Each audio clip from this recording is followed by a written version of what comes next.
Yeah, I think that's clear, you know. Good evening, everyone, for a start. I think that's clear. Obviously, they're top of the league in England, and I think top of the Champions League standings at the minute as well. So I think it's clear to see how good of a team they are. You know, they've got players who have kind of come to a new level, some of the younger lads, and then the more experienced lads who have been world-class for a long time. So it'll be a great test, but a great game, and, you know, still confident.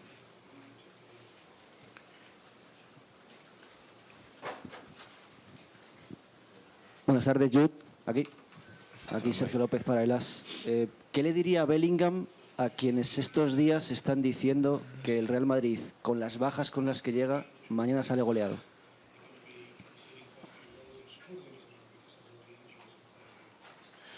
Yeah, that's what you guys might be saying inside our dressing room, inside our bus, everything. We're confident, you know. We've had injuries before, and we've managed to pull through, you know. I have complete trust and complete faith in the squad that we have. All the players can make an impact, whether it's from the starting 11 or from the bench. And yeah, historically, whenever players have had to come in, they've always performed really well. So no worries about that whatsoever. Hola, Jude. Darío Araujo para Caliente TV. Perdona, yo voy dando el turno, Okay. ¿vale? Vamos con Martín, OK Diario.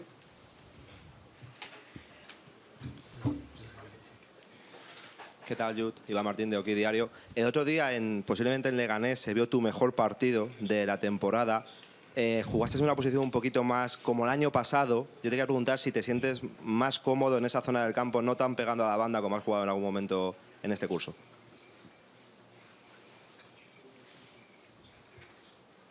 Yeah, I think it was a good game. I think I played well. Obviously, I think the goal maybe clouds the stuff a little bit in terms of my other performances. You know, I think when I look at my performances this season, I'm really honest when I review them, and I think they've been of a good level. I think the difference is that they probably don't make the headlines because of the goals and things, which I understand. You know, I set a high expectation from last year, and I have an expectation to score goals. But I think even so far this season, when I haven't, I've still managed to perform at a high level in games. And yeah, the game the other day was good. The position was a bit more fluid than I've played in sometimes this season. You know, I'm certainly not a wide player. I think that's clear. I play my best football when I'm free to roam, and especially in the middle of the pitch. And yeah, long may it continue.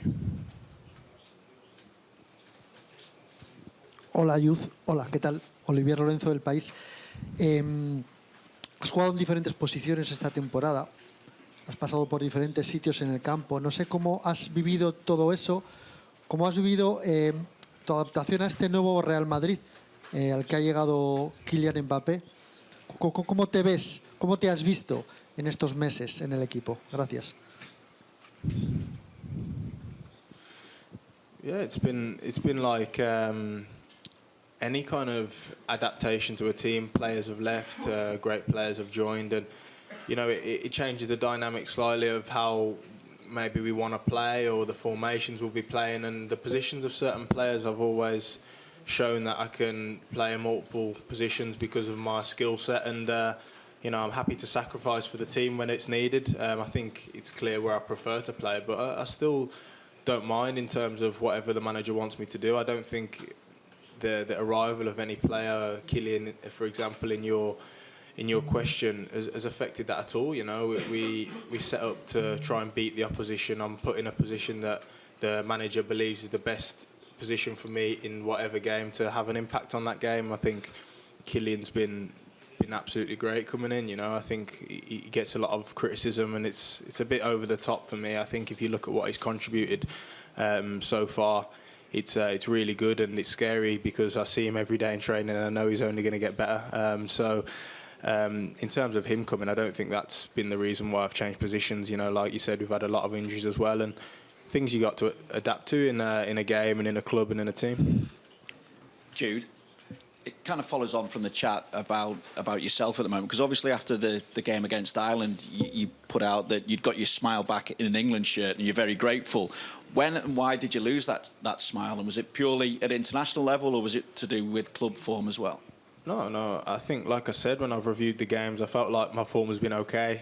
Well, pretty good, to be honest. I just haven't been scoring goals, and that's not the reason why. I've got to be honest, I think I lost my smile a lot after the Euros when it came to playing for England because of I don't know. I felt like I was a little bit mistreated in comparison to what I contributed. I felt like some of it was a bit harsh on me. I think I felt a bit like the scapegoat. Maybe I was feeling a little bit sorry for myself. And I think that camp with a lot of new faces really brought out the joy in my game again. I think you could see that in the 2 games. But in general, I hadn't lost my smile in the Madrid shirt. Obviously, I'm annoyed when we lose, and I get frustrated and I get upset when we lose, but it's never a case of not being happy. You know, I'm the luckiest lad in the world. I get to play week in, week out for the biggest club in the world and represent my country. So yeah, I think that was more to do with a little bit of how I was treated on the back of the Euros. But yeah, smile is back.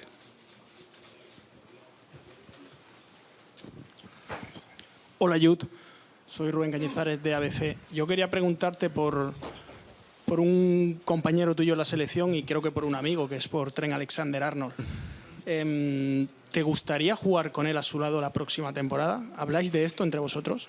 Well, I'll be playing alongside him next season for England anyway, hopefully. So that will be a guarantee. But you know, he's a Liverpool player, and I think it's disrespectful, especially to come to his home today and speak with the huge game tomorrow, to speak something that could be misconstrued or anything like that. So I think it's important to take that kind of pressure off him. And obviously, he's a really good mate of mine, and I want him to do really well. Normally, obviously not tomorrow night, but yeah, we'll see what happens. But like I said, he's a Liverpool player.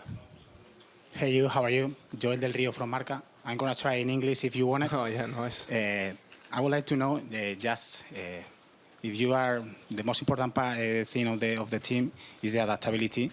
We have seen Valverde playing as a midfielder, also as a winger the last game. You can play also in many positions. But I just want to know if you are really happy in that position, because the last 4 games, 2 with the national teams and 2 with Real Madrid, it seems like you are happier now than ever. So I just want to know if you have talked with Carlo Ancelotti about that. Amazing English, my friend. I think yeah, I speak with Ancelotti every day. You know, I have a good relationship with the coach. Like I said, I've filled in positions to make sacrifices just like other players have. I think it's highlighted a bit more because, like I said, I've not scored as many goals. But I think you look at my all-round contribution in other positions, I feel like I can still affect games. But I know where I'm most effective. I think I've relayed that to the coach. But also, just like Fede, just like Kama, Aurelien, we're a team of many players with a broad skill set, you know, where we're quite complete. And so when it's necessary at times, we have to fill in positions because that's what a squad does. And, you know, the injuries don't help. But I definitely know where I'm most comfortable on the pitch. And also it's my responsibility the way that I interpret a position as well. I think if I'm put into a certain position, it's my responsibility to try and maximise it as well as I can and not let that be an excuse for me. So, yeah, whatever the coach asks me, I'll do it, and I'll try and do it to my best of my ability.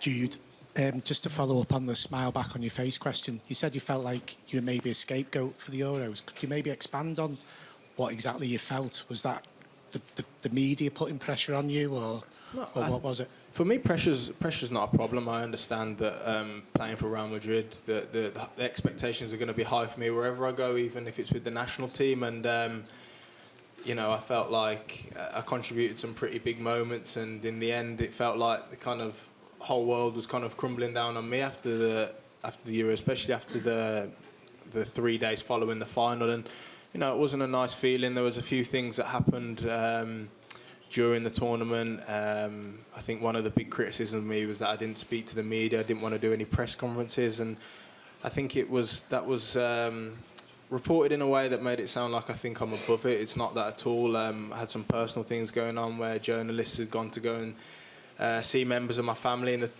whilst I was at the tournament. Went to visit my grandparents, you know, and it's something I've kept to myself. And you know, I don't think that's fair. I think that crosses the line of respect. You know, I think that's where, for me, I took it a little bit personally and decided that I'll just focus on the football and try and let that do the talking instead of talking in the press to people that seemingly don't respect me. You know, that was a big thing for me. You know, I think my family comes first. My nan didn't want to leave her house for the whole summer, bless her. So I think maybe I should have communicated that before so people understood my situation, but that was a little bit more personal to me, and that's why I decided not to, just to keep my mouth shut. Hola, Jude. Ahora sí, Darío Araujo para Caliente TV. Lamentablemente ayer nos enteramos de la lesión de Vini y sabemos también que eres uno de sus mejores amigos dentro del vestuario. No sé cómo está él, cómo está el grupo y también cuánto importante va a ser Vinicius estos días que no va a estar. Gracias. I've said it before, I think Vinny's one of the best players in the world, if not the best player in the world. So when you get so used to having a player of that presence and that magnitude on the field, of course it's a big hit when he's not there. But like I said, I have full faith in the other players that we've got who can step up in those positions. Obviously, I get on with him really well. He was a little bit upset that he couldn't travel and contribute to the team. Like he has done on so many big nights for us, but it's our responsibility now as players to each take more responsibility and step up in his absence. Jude, aquí José Padilla, defensa central. Hace un tiempo se habló aquí en esta rueda de prensa que quizá Bellingham podía fichar por el Liverpool. Quería preguntarte qué hay de cierto y qué te llevó a fichar por el Real Madrid.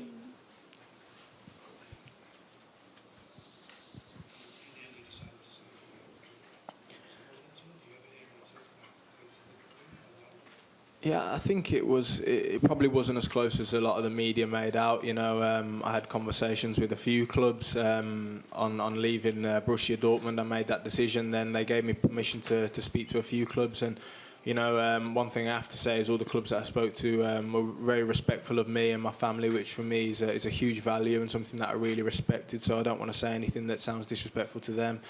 But, you know, when Real Madrid come knocking on the door, you know, it shakes the whole house, and it's one that you can't, it's hard not to open and accept. So I think, like I've said before, it's not a fact, it's not a matter of the other teams weren't good or they were bad when I spoke to them. It was just that Real Madrid are on a different level. Hola Jude, ¿qué tal? Juanma Sánchez de Radio Nacional. Enhorabuena por el premio que te han dado del mejor jugador de la liga pasada, la AFE. El año pasado marcaste con el Real Madrid 23 goles en toda la temporada, este año llevas 2.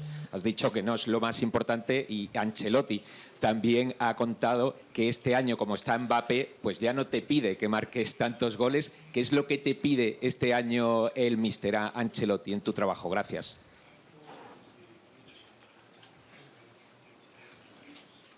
Yeah, thank you very much for the first bit. Yeah, like you said, I think I arrived last summer.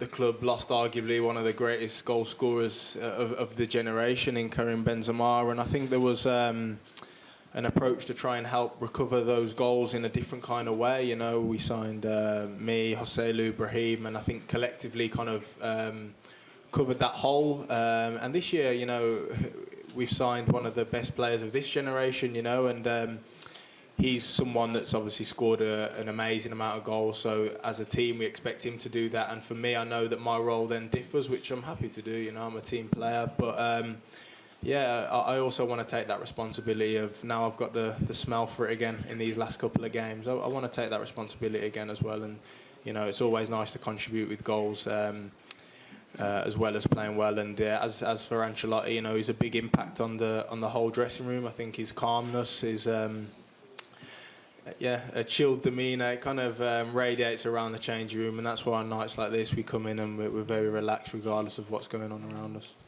We're going to do 2 last questions for Jude. 2 últimas preguntas. Hola Jude, aquí izquierda. Abraham Romero, El Mundo, ¿qué tal? Has hablado de las críticas en Inglaterra después de la Eurocopa, de los momentos sin marcar en el Madrid. A eso se suma también el tercer puesto en el Balón de Oro y el segundo de Vini, que no sé si dentro del vestuario ha gustado más o menos. No sé si todo eso, la suma de todas las cosas, te hacen tener un nuevo reto y un nuevo desafío en este momento de la temporada, como de dar un puño en la mesa otra vez a pesar de haber ganado Liga y Champions, como que el mundo del fútbol os reta de nuevo.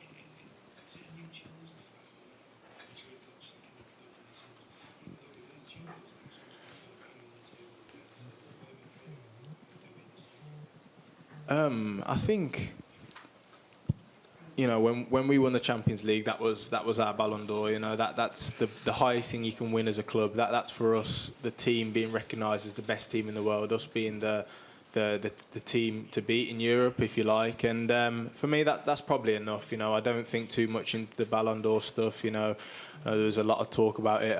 Me personally, I think it should have went to someone of Madrid. particularly Vinny. In my opinion, I don't think Rodri's an unworthy winner at all. I think he's an amazing player. I just felt because of the season we had as a team that it was it would have been reasonable. But yeah, what was the first bit again? Sorry, where you said about criticism or something like that. Yeah. Oh, about the new challenge. Sorry. Yeah. Sorry, mate. Yeah, I was talking too much. I lost me mind. Yeah, criticism's part of the game, and I know how to accept it. But when it feels personal, it gives you, like you said, it does give you a bit of a new challenge to continue to shut people up. I think it's something that I've dealt with since I was very young, coming into the first team at Birmingham when people aren't quite sure you're ready. Yeah, you take those little things and you try and use it as motivation. But like I said, it's not something that I'm really worried about and things like that. I understand it's part of the game. Última pregunta, last question. Hola Jude, ¿qué tal? Miguel Ángel Toribio en directo para Radio Marca. En los últimos dos partidos, contra Osasuna y Leganés, hemos visto un equipo mucho más solidario, sin dejar tanto espacio entre líneas, más comprometido. Te quería preguntar por qué esa diferencia con respecto a otros partidos. Si piensas que habéis experimentado un cambio en la actitud. I think when you go through a tough moment as a team in football, I think it forces you to have those honest conversations about what you're not doing well enough. And I think one of our problems, maybe we weren't doing the foundational things as well as we possibly could. And I think in these last two games, what I've really been impressed by as a team is that attention to detail of the small things, and we'll always have players that can win us games and things like that. But I think that attention to detail on having the right attitude with and without the ball is what's really taken us to that next level in these two games. And yeah, it'll be important to show tomorrow night as well. They're a huge team, obviously a massive game, and it's the bare minimum I think for us to show our fans here at Anfield that we can put on a right face and we can get a result.